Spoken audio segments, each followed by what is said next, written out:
किसी घराने को ज्वाइन किया था, या आप किसी यूनिवर्सिटी के थ्रू अपने जो डिग्री का कोर्स होता है वो किया है? सर यूनिवर्सिटी के थ्रू मैंने अपना बैचलर्स क्लासिकल म्यूजिक में किया है। ओके, ठीक है। तो आप मुझे थोड़ा सा बता सकते हैं क्या कि जो अभी अधिकतर भारत में गाने बनते हैं बॉलीवुड में, अगर मैं मान लीजिए बात करूँ तो वो किन रागों के आधार पर होते हैं, अधिकतर गाने जो बनते हैं? सर ज्यादातर गाने ब्रॉडली राग यमन, राग भैरव, राग कल्याण, राग भूपाली, मुख्यतः इन पर आधारित रहते हैं, इन्हीं के वेरिएशंस रहते हैं सर।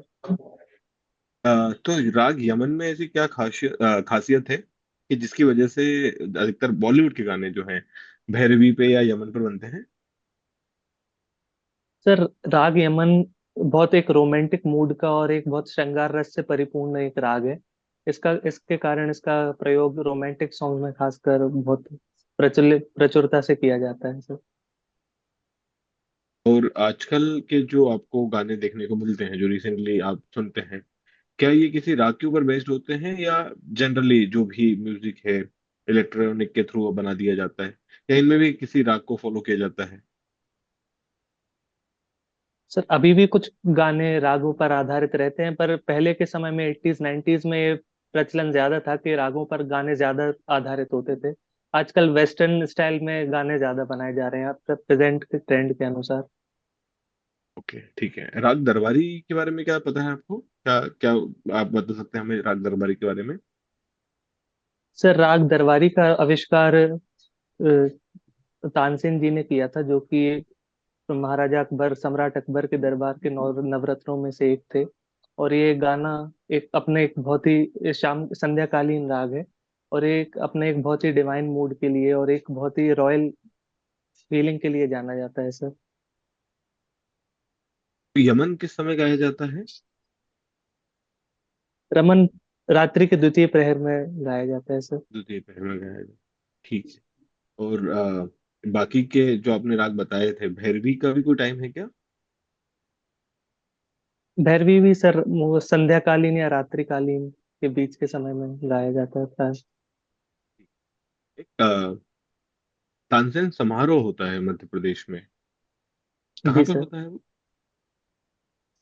सर वो ग्वालियर में आयोजित किया जाता है मध्य प्रदेश सरकार द्वारा प्रतिवर्ष, और जो क्योंकि ग्वालियर तानसेन की जन्मभूमि है, इसलिए वह प्रतिवर्ष आयोजित किया जाता है। प्रियदर्शन। चलिए, बहुत बढ़िया। आप मुझे ये बताइए कि आपने अपना जो भी ग्रेजुएशन वगैरह कंप्लीट किया है, उसके बाद जब आप जुडिशरी की प्रिपरेशन कर रहे थे, आप एक बार इंटरव्यू में जा चुके हैं, तो जी सर। लास्ट बार आपके साथ मतलब जो आपसे सवाल पूछे गए थे, जो सारी चीजें की गई थी, तो आपको क्या लगता है कि वो क्या कारण रहा होगा कि आप लास्ट टाइम सिलेक्शन आपका नहीं हो पाया?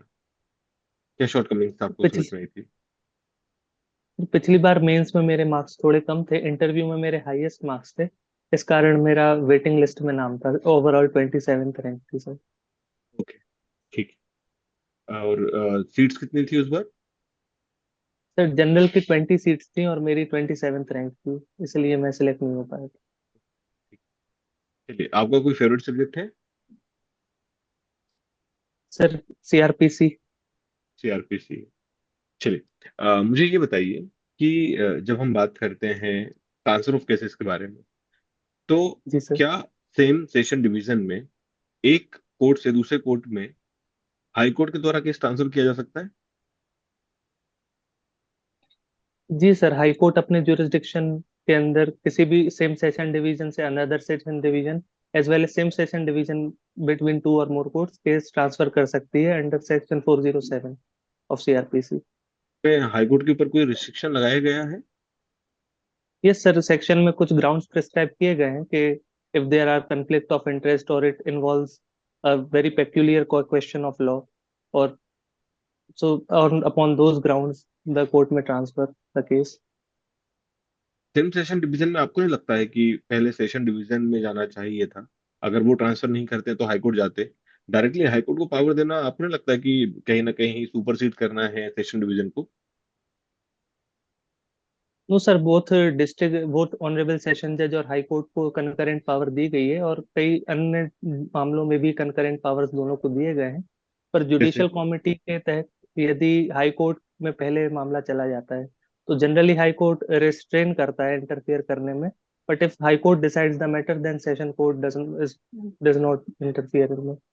ये ट्रांसफर ऑफ केसेस के ऊपर भी लागू होता है, जी sir.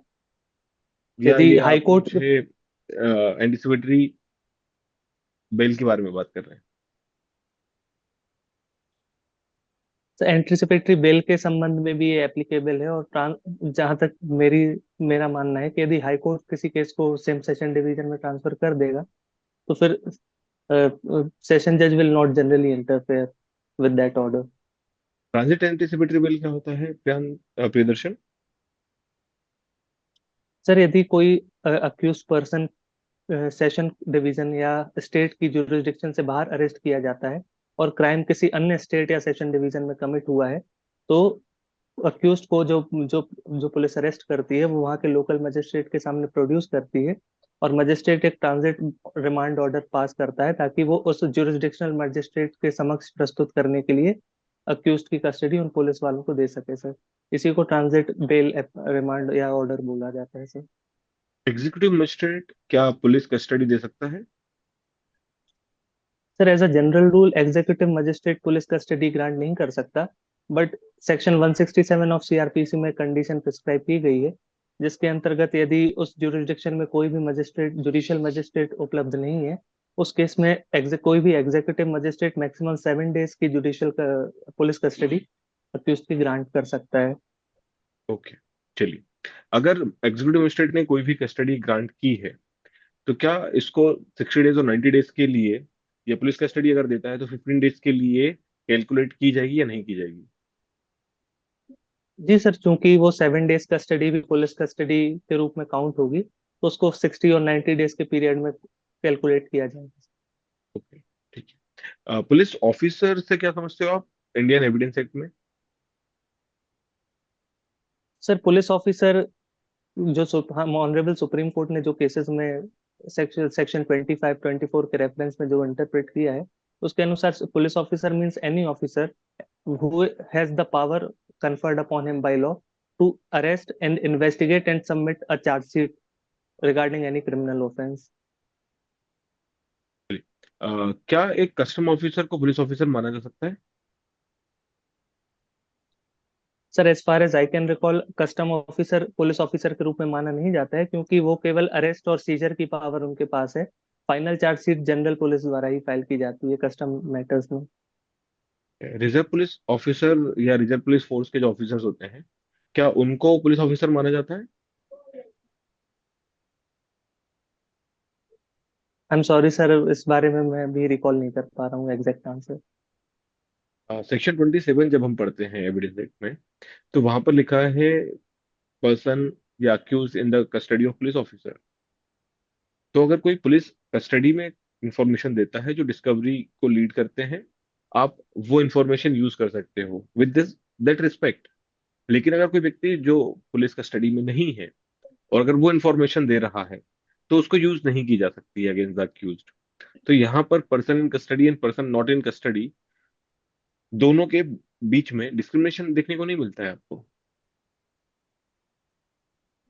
No sir, there is no discrimination in this regard, जो कि ऑनरेबल सुप्रीम कोर्ट ने देवमन उपाध्याय वर्सेस स्टेट के केस में हेल्ड किया था कि एक रीजनेबल क्लासिफिकेशन है person in custody and person in not custody के बेसिस पे, ताकि जो अक्यूज की इंफॉर्मेशन जो पुलिस कस्टडी में द्वारा सप्लाई की भी फैक्ट रिकवर हो रहा है, तो उसका एक बहुत ही लिमिटेड सेंस में उसका अक्यूज के अगेंस्ट में वो यूज किया जा सकता है। तो सर सुप्रीम कोर्ट के जजमेंट के अनुसार ये एक वैलिड क्लासिफिकेशन। रीजनल क्लासिफिकेशन क्या होगा इस केस में? सर रीजनेबल क्लासिफिकेशन किस संदर्भ में सर? सेक्शन 27 में।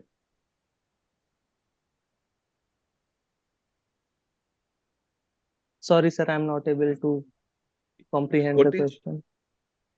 सेक्शन 27 में person in custody, person not in custody, अगर हम अलग अलग जी सर। क्लासेस बना रहे हैं ऑन द बेसिस जी। ऑफ रीजनेबल क्लासिफिकेशन, तो जी। रीजनेबल क्लासिफिकेशन क्या है?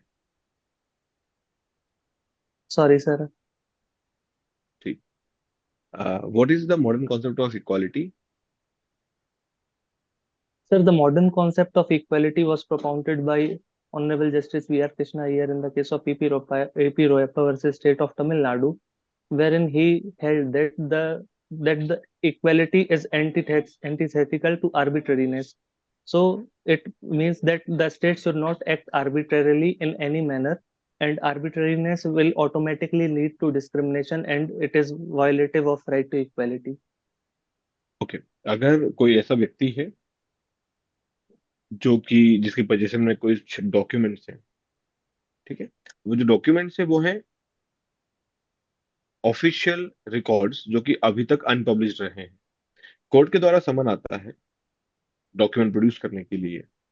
हेड ऑफ द डिपार्टमेंट अगर इसके लिए इसको लेकर के अगर परमिशन ना दे, तो क्या उन डॉक्यूमेंट्स को without the permission of the head of the department court में प्रोड्यूस किया जा सकता है या नहीं किया जा सकता? No, sir. Sir, as per Section 124 of the Indian Evidence Act, unpublished official documents are privileged documents and they cannot be produced as evidence in court without the prior permission of the head of department, sir. So they are not admissible as evidence. Production of document को क्या हम ये कह सकते हैं कि document अगर produce किए गए हैं तो वो अपने आप में एविडेंस बन जाते हैं? सर, यदि डॉक्यूमेंट कोर्ट के इंस्पेक्शन के लिए किसी मैटर में प्रोड्यूस किए गए हैं तो as per the definition of evidence under section 3 of Indian evidence act it will fall in the category of documentary evidence. For example, एक पेपर है, उसके ऊपर कुछ लिखा हुआ है, एंड वो डॉक्यूमेंट आपने कोर्ट में प्रोड्यूस किया, कोर्ट में मंगाया गया है, या किसी भी पार्टी के द्वारा वो डॉक्यूमेंट कोर्ट में सबमिट किया गया है, तो क्या वो अपने आप में डॉक्यूमेंट बन जाएगा? उसको एविडेंस के रूप में रीड किया जा सकता है? Sir, to the best of my knowledge, in that case, the intention of the parties has to be seen, that whether the purpose of writing making that document was to make an evidence, to record it as an evidence, and whether it has been produced for the inspection of the court in in any judicial proceeding. So, in पूरी my section, humble opinion, sir, ठीक है, 162 of Indian evidence act क्या है?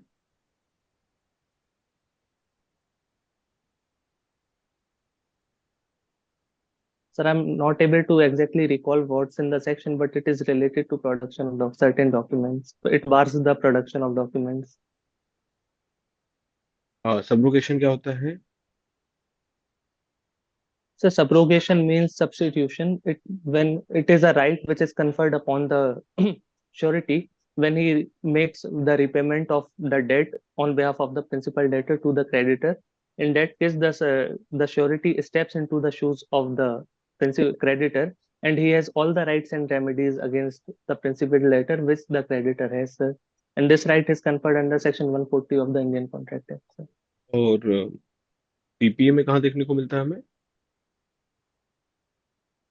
Sir, in TPA, it is there in section 92 of the TPA, wherein if any subsequent mortgagee redeems any for prior mortgage, then he is subrogated to the position of that prior mortgagee, and he has all the rights against the mortgager. Anticipatory breach of contract क्या है? Sir, anticipatory breach of contract section 39 of Indian contract act में दिया गया है, जिसके अनुसार the the promisee refuses to perform or does not perform the contract before the actual date of performance of the contract, then the promisee has the option to either sue for compensation or to rescind the contract as altogether. And Rochester versus De La Tours is the leading case on that regard. ठीक है,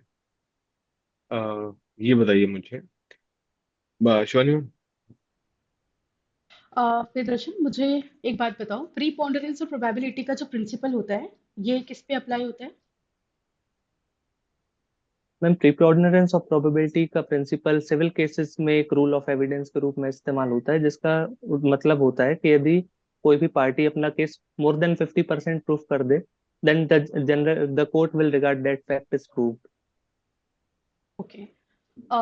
अगर मैं बात करूं section 138 की, तो क्या यहाँ पर अक्यूज प्रीपोंडरेंस और प्रोबेबिलिटी का प्रिंसिपल अप्लाई कर सकता है? यस मैम, जैसा कि honourable justice Fali Nariman sir ने अपने लैंडमार्क जजमेंट में हेल्ड किया था कि the section 138 of NI act is a criminal sheep is a civil sheep in a criminal wolf's skin. So the standard of proof in the cases of NI Act will also be that of preponderance of probability and not beyond reasonable doubt under 139 of NI Act. 139 is for accused or for the complainant? Ma'am, 139 is the reverse onus clause, which shifts the burden upon the accused. So if the accused discharges his burden only on the basis of preponderance of probabilities, then the court will give him the benefit of reasonable doubt. अच्छा, मुझे ये बताओ, section 73 किस बारे में बात करता है? 73 of which act, ma'am? 73 of Indian Evidence Act. Section 73 of Indian Evidence Act.